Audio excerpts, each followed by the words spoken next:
Todos, bienvenidos a este podcast donde vamos a hablar acerca de tres teorías de aprendizaje muy influyentes en educación: la teoría conductista, la teoría cognitiva y la teoría constructivista.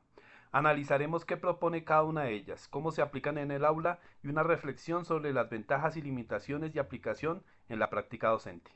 Primero, teoría conductista del aprendizaje. Esa teoría, el aprendizaje se entiende como un cambio observable en la conducta o comportamiento del aprendiz que ocurre como resultado de la interacción entre diversos estímulos y respuestas. Los principales representantes de este enfoque son Ivan Pavlov, John Watson, Edward Thorndike, Burroughs Skinner.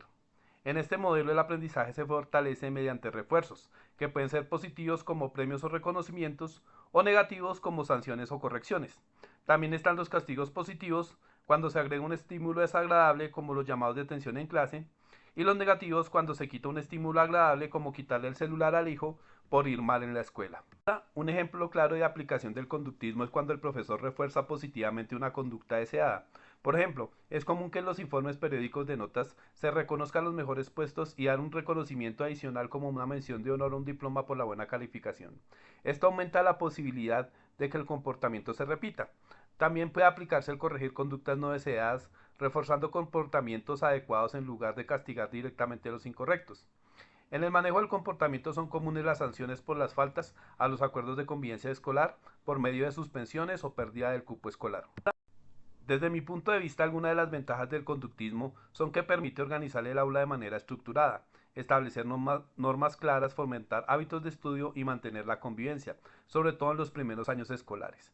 Sin embargo, una de sus limitaciones es que se centra demasiado en los resultados observables, dejando de lado los procesos del pensamiento como son la comprensión o el razonamiento, debido a que el aprendizaje es muy pasivo y muy centrado en la memorización. Pasemos ahora a la teoría cognitiva. Este enfoque surge como una respuesta a las limitaciones del conductismo. En lugar de enfocarse únicamente en la conducta observable, se interesa por los procesos mentales internos, como son la memoria, la atención, el pensamiento y la comprensión. Aquí el aprendizaje significa procesar, organizar y relacionar la información dentro de la estructura cognitiva del estudiante en un proceso similar al funcionamiento de un computador. Autores como Robert Garnett han sido fundamentales para el desarrollo de esta teoría. Él planteaba que el aprendizaje ocurría a través de los procesos mentales internos y clasificó los tipos de aprendizaje en información verbal, habilidades intelectuales, estrategias cognitivas, actitudes y habilidades motoras. En el aula puede usarse en principio con la activación de conocimientos previos. Antes de iniciar un tema se pregunta qué saben los estudiantes sobre ello. La activación de los conocimientos previos engloba aspectos cognitivos, afectivos y emocionales según Gallardo Vázquez y Camacho Herrera. Esto puede facilitar la motivación y que los estudiantes tengan la voluntad de aprender, facilitando la decodificación. Una ventaja del enfoque cognitivo es que favorece la comprensión profunda y el desarrollo del pensamiento crítico. No obstante, una de sus limitaciones es que puede ser difícil de aplicar si no se conocen bien los conocimientos previos de los estudiantes y si el grupo es muy diverso. Igualmente, los procesos mentales son más complejos de lo que se plantea en esta teoría. Finalmente, encontramos la teoría constructivista. Esta teoría plantea que el conocimiento no se transmite simplemente del profesor al estudiante de forma pasiva, sino que cada individuo construye su propio conocimiento a partir de la interacción con el entorno, la propia experiencia y la reflexión. El constructivismo propone que el aprendizaje ocurre cuando el estudiante participa en la construcción de su conocimiento, cuando resuelve problemas, cuando explora situaciones reales cercanas en su entorno y cotidianidad y trabajando de forma colaborativa. En el aula, un ejemplo de este enfoque puede ser el aprendizaje basado en problemas o proyectos y actividades prácticas contextualizadas en la comunidad o en el entorno social. Por ejemplo, cuando los estudiantes construyen un circuito con sensores electrónicos y actuadores, analizan los datos experimentales o desarrollan un pequeño proyecto tecnológico, pero que debe ser aplicado a solucionar un problema de su realidad. En este proceso, el docente actúa más como un guía orientador que como un transmisor directo de la información. Entre las ventajas del constructivismo está que promueve la autonomía, la creatividad y el aprendizaje significativo. El trabajo colaborativo fomenta la empatía, el pensamiento crítico y reflexivo, ya que los estudiantes participan activamente en la construcción de su conocimiento. Sin embargo, su aplicación puede requerir demasiado tiempo en la planificación y el uso de recursos, y puede ser difícil de implementar en grupos muy numerosos.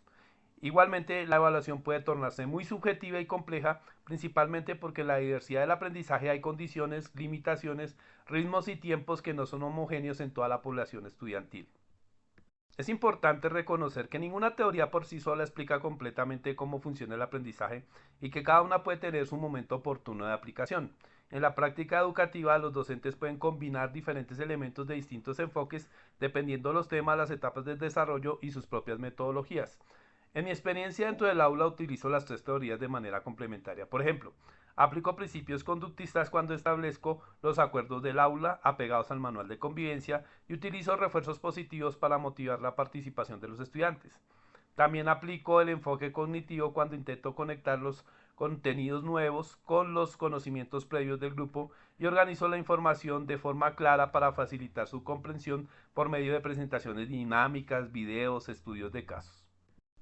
Finalmente, utilizo estrategias constructivistas cuando planteo actividades prácticas centradas en proyectos aplicados a problemas reales en los que los estudiantes deben resolver colaborativamente, siempre enfocados en el pensamiento crítico y el fomento de la motivación y la creatividad con enfoque ético. Con esta combinación se puede fortalecer un proceso de enseñanza y aprendizaje más equilibrado donde se promueva tanto los aspectos organizativos y metódicos como la comprensión profunda y la participación activa del estudiante.